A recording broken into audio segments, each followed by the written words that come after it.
say the date. July 28th.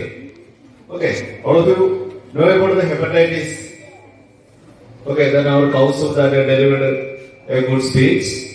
Okay, then it's a different kinds of hepatitis, A, B, C, D, and E. Okay, it is very different.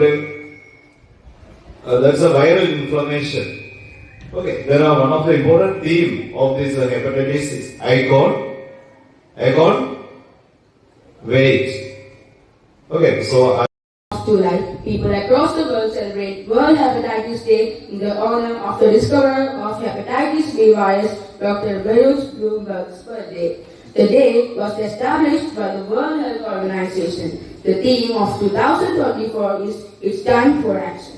The main purpose of this day is to educate people, either the physicians or the public, about the control of the inflammation of liver caused by various infectious viruses. There are 5 main hepatitis viruses, type A, B, C, D, and E.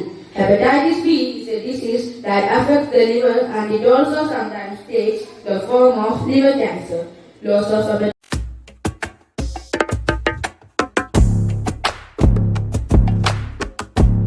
ആരെങ്കിലും കാര്യങ്ങളൊക്കെ ശ്രദ്ധിക്കാറുണ്ടോ? നിങ്ങൾ സ്കൂളിലോട്ടൊന്ന് ചെല്ലുന്നുണ്ട് തന്നെ അവിടെ വീട്ടിൽ ഇരിക്കുന്ന pipe തുറന്ന് ഒരു glass വെള്ളം എടുത്ത് കുടിക്കും, അല്ലെങ്കിൽ ഫ്രിഡ്ജിനെടുത്ത് വെച്ചേക്കുന്നത് തിളപ്പിച്ചാർച്ച വെള്ളം ആയിരിക്കത്തില്ല, അല്ലെ? അപ്പൊ അതൊക്കെ ഇനി മുതൽ നമ്മൾ കൃത്യമായി ശ്രദ്ധിച്ച് കാര്യങ്ങളൊക്കെ നോക്കി ചെയ്തെങ്കിൽ മാത്രമേ നമുക്ക് ഇതുപോലുള്ള രോഗങ്ങളിൽ നിന്ന് നമുക്ക് രക്ഷപ്പെടാൻ പറ്റൂ. അപ്പൊ അതുകൊണ്ട് നേരത്തെ കാലത്തെ ഹെപ്പറ്റൈറ്റിസ് വാക്സിനുകൾ ഇല്ലായിരുന്നു. എന്നാൽ ഇപ്പൊ കൊച്ചു കുട്ടികൾക്ക് ജനിച്ച ഉടനെ തന്നെ ഹെപ്പറ്റൈറ്റിസ് വാക്സിൻ കൊടുക്കുന്നുണ്ട്. അത് 3 ഡോസാണ് കൊടുക്കുന്നത്. ജനിച്ച ഉടനെ 6ാമത്തെ ആഴ്ച, പിന്നെ 14ാമത്തെ ആഴ്ച. നമുക്ക് അതല്ലാതെ നമുക്ക്